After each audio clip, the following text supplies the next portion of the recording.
Bonjour, bonjour à tous. Alors nous sommes en plein confinement, nous sommes le samedi 21 si ma mémoire est bonne, parce que maintenant on est hors du temps et on ne regarde plus les jours. Voilà, alors je voudrais intervenir vraiment très fortement sur ce confinement. Je viens d'entendre évidemment des choses qui m'ont, comme d'habitude, heurté. Alors, est-ce que ce confinement, alors je parle pour les surdoués, euh, mes consoeurs parlent encore de choses négatives, enfin il faut arrêter quoi. Est-ce que le surdoué, quand il est confiné chez lui, il a un cerveau qui rétrécit et qui s'empêche de réfléchir? Mais enfin, Jeanne, c'est tout à fait le contraire. Le cerveau, au contraire, va réfléchir.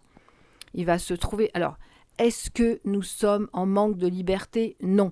J'avais dit sur la vidéo, alors je parle comme s'il y avait quelqu'un devant moi, j'avais dit sur la vidéo, nous ne sommes pas prisonniers. Nous devons comprendre que nous ne sommes pas prisonniers. Nous avons le droit de sortir dans des conditions. Nous avons le droit d'aller faire nos courses dans des conditions. Mais c'est un combat pour gagner une victoire qui s'impose, on est bien d'accord. Donc en quoi on est enfermé ou prisonnier? Alors, on n'est pas privé de notre liberté, c'est faux. Maintenant, bien sûr que je vous ai offert mes livres pour vous expliquer, pour vous montrer, pour vous démontrer. Oui, j'ai été agoraphobe pendant de nombreuses années. Est-ce que je me suis sentie prisonnière? Non. Est-ce que j'avais de la peine de ne pas pouvoir sortir? Oui. Est-ce qu'on était dans un état psychologique particulier? Oui. Est-ce que vous, enfermé dans votre maison, vous êtes dans un état psychologique particulier? Non, bien sûr que non. Est-ce que vous êtes libre de vos mouvements? Oui. Est-ce que la liberté... voilà. Alors après, qu'est-ce qu'on ressent? Qu'est-ce qu'on ressent? Eh bien, on va ressentir d'après ce que les autres nous envoient. Alors évidemment, tout a été très mal mis en place. On aurait donné des masques à tout le monde. Bon, on aurait pu faire différemment. Ça, c'est mon point de vue. Ça n'engage que moi et je suis responsable de ce que je dis. Je me sens complètement responsable de ce que je dis. On aurait pu faire différemment. On ne l'a pas fait. Alors maintenant, on est face à une situation où vraiment, on doit faire vraiment très, très attention parce que les gens ne comprennent pas qu'ils sont porteurs. C'est-à-dire que quand ils sortent dans la rue, ils peuvent transmettre ce virus, même si eux n'ont rien. Voilà, donc il y a une confusion là-dessus. Maintenant, revenons au surdoué. Est-ce qu'un surdoué qui est enfermé, il se sent prisonnier? Pour être prisonnier, si on est prisonnier, c'est qu'on a été condamné, si on reprend cette idée-là. Si on est prisonnier, c'est qu'on a été condamné et il a été décidé qu'on resterait enfermé. Mais ce n'est pas le cas. Là, on est pour tous ensemble pour plaider une cause. Alors oui, quand j'ai vécu l'agoraphobie, sur le coup, il y a des sensations qui sont horribles. Il y a une angoisse parce qu'on ne comprend pas pourquoi on ne peut pas sortir et on veut sortir et on n'y arrive pas. On est en plein conflit. Et qu'est-ce que c'est qu'une angoisse? Je vais vous expliquer ce que c'est qu'une angoisse. Une angoisse, c'est un conflit entre une idée consciente et une idée inconsciente. Franchement, quand vous êtes confiné chez vous, est-ce que vous êtes en conflit avec une idée consciente et une idée inconsciente? Non, vous êtes confronté à une réalité où on vous a mis dans la tête, ce qui n'est pas complètement faux, mais il faudrait changer les données. On n'est pas enfermé. On vous a mis dans la tête que vous étiez enfermé. Oh là là, je suis enfermé. Pourquoi je suis enfermé? Et le combat, il va commencer. Donc, ça va déclencher des angoisses puisque vous rentrez en combat d'un conflit qui ne devrait pas être comme ça. Donc, l'idée, c'est quoi? Si je prends la parole, enfin, si voilà, je me suis mise en colère, j'ai entendu. Oh, c'est comme trop intelligent pour être heureux, c'est bon, ça va bien au bout d'un moment, hein, les surdoués malheureux et machin. Et comment ça, les surdoués? Comment ça, on réfléchit pas quand on est. Comment ça, on réfléchit pas? On a un cerveau qui se rétrécit? Mais bien sûr que non. Mais bien sûr que non, bien au contraire. Donc, qu'est-ce que j'ai tiré de mon agoraphobie? Moi-même, je peux vous expliquer. C'est que je suis devenue encore plus créative, pardon. Et j'avais envie de faire plein de choses.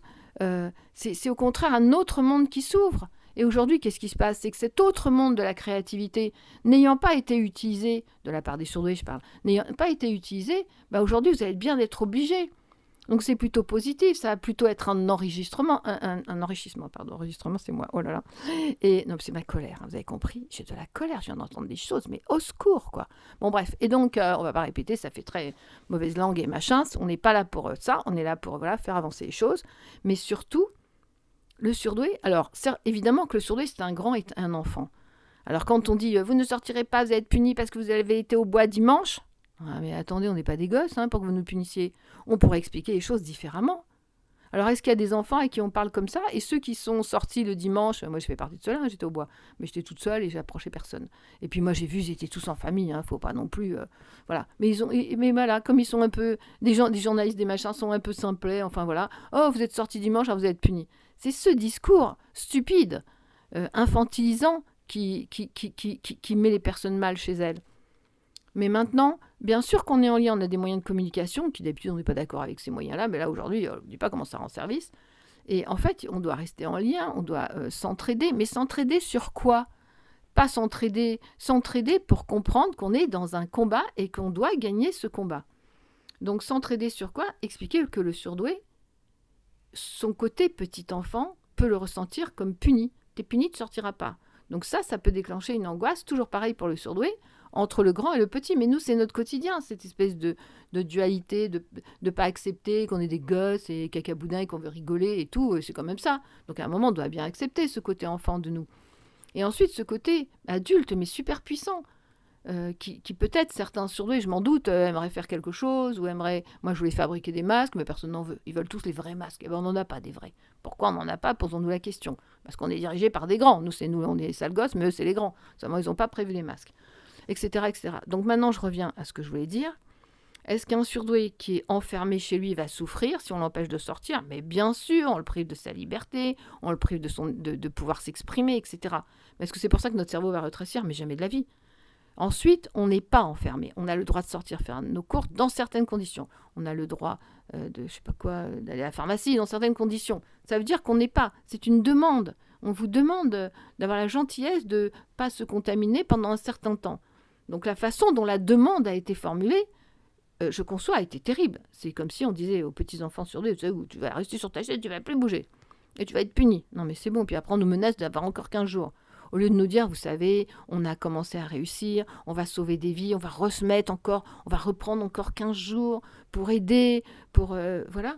Et le surdoué avec son empathie et tout ça, il va bien vouloir lui aider. Il va bien vouloir lui rester 15 jours de plus. Après, c'est quoi le vrai mal-être? C'est que vous vous trouvez enfermé. Alors, soit avec un décor que vous n'avez pas assez raffiné, que vous ne supportez pas, soit avec un manque de luminosité parce qu'il ne fait pas beau, soit un manque de luminosité parce que l'appartement est mal orienté. Vous êtes confronté à des vrais problèmes, à des choses qui sont matérialisables. On n'est pas dans des problèmes psycho. Alors après, évidemment, la façon dont s'envoient les informations. Ah oui, vous savez ce qui serait bien, tiens, j'ai une idée, ça serait de faire l'actualité surdoué à surdoué. Alors, voilà, nous avons un virus, donc nous vous demandons de rester confinés, organisez-vous, restez confinés, voilà. Alors, qu'est-ce que j'aurais fait, moi, si j'avais su que c'était comme ça? J'aurais acheté des tissus pour pouvoir coudre, j'aurais acheté de la pâte à modeler, enfin des trucs pour faire des sculptures, la terre et tout ça. Moi, je me serais organisée différemment. Mais c'est tout ça qu'on doit mettre en place maintenant. C'est quel est notre côté créatif, nous les surdoués, et quel est notre côté mental qui doit passer le relais au côté créatif. Et peut-être que ça va être justement un bon moyen de rétablir un équilibre, justement, entre ce que j'ai appelé par notre partie immentalisée et notre partie créatif, retrouver cet équilibre. En tout cas, en aucun cas, on a un cerveau réduit parce qu'on reste chez nous. Bon, j'en ai marre d'entendre des conneries. Bon, voilà, c'est mon coup de gueule du matin. Je vous ai offert mes livres. Je vous offrirai aussi Miroir de femme. Et puis entre deux, si j'écris un livre, je vous l'offrirai. Voilà, ce qu'on doit être dans notre empathie comme d'habitude, notre sens généreux comme d'habitude, et notre colère, évidemment, comme d'habitude, soyons fidèles à ce que nous sommes. Et nous ne sommes pas des enfants pour qu'on nous dise des conneries. Voilà, écoutez, c'était cool gueule du matin. Donc, je vous embrasse très fort. Je n'ai pas trouvé pour l'instant le moyen de faire une intervention parce que je suis nulle en informatique et que je ne sais pas comment on fait de la visioconférence pour avoir vraiment des personnes comme les sociétés l'ont, voilà, tout le monde, et qu'on puisse papoter ensemble, échanger. Donc, si vous avez des idées, n'hésitez pas, hpihpe@gmail.com. Envoyez-moi les logiciels pour que je puisse... Bon, en tout cas, Guillaume va je pense, m'aider à 14h. Donc, je vous embrasse très fort. Ne vous laissez pas avoir. Nous ne sommes pas enfermés. Nous sommes des êtres libres à qui on demande... Alors, je demande à qui nous demandons nous-mêmes de ne pas contaminer les autres et de ne pas prendre le risque que nous soyons porteurs sains et contaminer ceux qui pourraient en mourir. Voilà, n'ayons pas peur des mots. Donc... notre empathie nous permet de faire ça. Maintenant, qu'est-ce qu'on fait à l'intérieur? On échange, on parle. Moi, je suis au téléphone avec tout le monde. C'est plutôt très sympathique. Bon, c'est mon quotidien, moi. Alors, d'habitude, je vais au bois promener mes chiens. Là, je fais le tour du pâté de maison. Mais voilà. Donc, ce n'est pas un enfermement. Maman, maman au secours. Ce n'est pas un enfermement et on ne vous a pas privé de votre liberté. On est juste dans une cause commune pour quelque temps. Voilà. Donc, je vous embrasse très fort et je vous dis à très vite.